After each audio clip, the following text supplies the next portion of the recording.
আমবাজি road থেকে কাটিয়ে আমি কিন্তু এই মুহূর্তে চলে এলাম কদমপুলিয়া। এই কদমপুলিয়াতেও কিন্তু আমি এই প্রথমবার এলাম, স্লটে এত বছর আছে আমি কোনোদিন আসিনি, বাট এই কদমপুলিয়া নামে কিন্তু আমি অনেক শুনেছি যে কদমপুলিয়া কিন্তু খুব ভালো বড় দুর্গাপুজো করা হয়।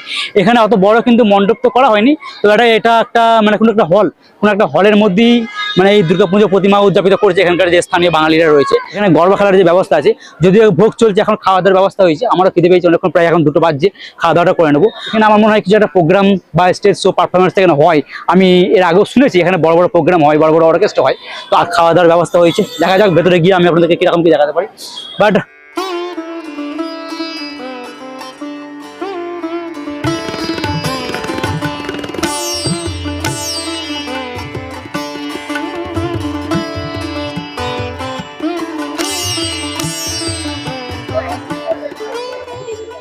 আরে দারুণ লাগছে, ভীষণ ভালো লাগছে।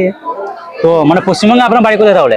আমার বাড়ি হচ্ছে গিয়ে ক্যালকাটা খিদিরপুর গার্ডেন ব্রিজ। খিদিরপুরের মেয়ে আপনি? আমি খিদিরপুরের মেয়ে। তো এখানে তো আপনার বাঙালি ভাষা শুনে মনে হচ্ছে আপনি এখানে অনেক বছর ধরে রয়েছেন। না, বাংলা ভাষা প্রায় ভুলেই গেছেন মনে হচ্ছে। না না, কেন, আমি একদম পিওর বাঙালি। আচ্ছা, হ্যাঁ। তো এখানে কত বছর আছেন?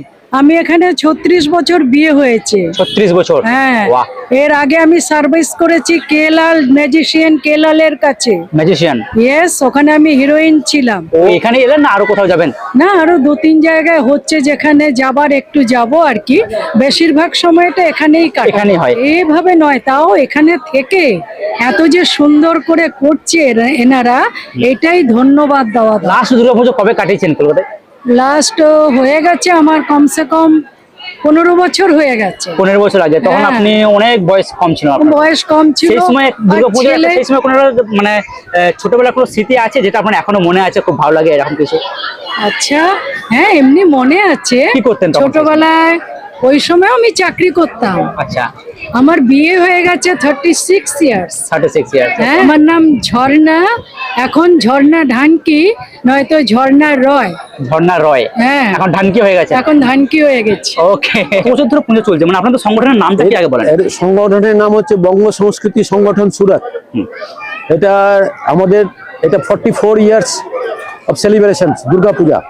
মা দুর্গার কৃপায় আমরা বৃষ্টি হবে বলে আবহাওয়ার চাপে ছিলাম, কি হবে না হবে, আজকে এমন সুন্দর দিন হয়েছে, দারুণভাবে এনজয় করছি।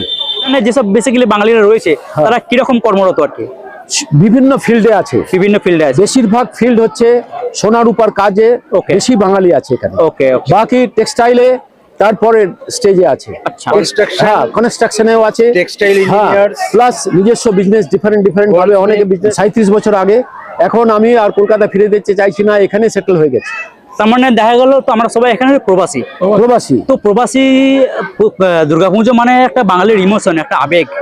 তো দুর্গাপুজো মানেই সব থেকে মাথায় যেটা আছে সেটা হচ্ছে পশ্চিমবঙ্গ, কলকাতা।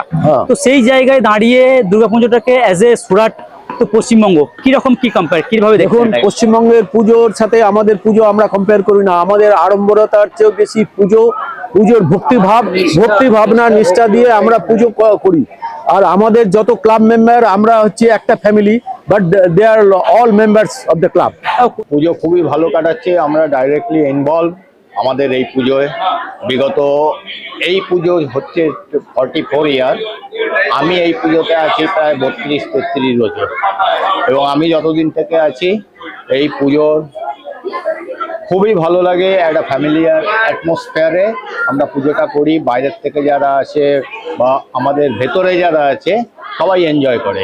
বাংলা এমন একটা জায়গা, যে জায়গায় দুর্গা পুজো যখন আসে তার 1 মাস আগে একটা গন্ধ, মানে সুগন্ধ আসে, যেরকম বাংলার আবহাওয়া, তার মধ্যে হচ্ছে কাশফুলের গন্ধ, একদম মানুষের সুন্দর একটা বাতাবরণ তৈরি হয় পুজো আসছে বলে। একদম মানুষ সবসময় চায় বাংলাকে স্মরণ রাখতে, তার জন্যই আজকে যে প্রবাসী বাঙালি আমরা বাইরে আছি, তারা সবসময় চাই বাংলাকে স্মরণ করে বাংলাকে ধরে রাখা, বাংলার সংস্কৃতিকে বজায় রাখা। এটাই হচ্ছে আমাদের কাজ। আর বাঙালি সর্বদিক দিয়ে সর্ব উন্নত, আগেও ছিল, বর্তমানেও আছে, আগামী দিনেও যাতে থাকে, তার জন্য বাংলা, আমরা যারা প্রবাসী তারা সবসময় চেষ্টা করি বাংলা ভাষাকে এবং বাংলাকে ভালোভাবে রাখার জন্য। আমরা এখন কদমপুলিয়ায় রয়েছি, আর কদমপুলিয়ার এই যে প্রচুর খিদে পেয়েছিল, আমরা খাচ্ছি এখন।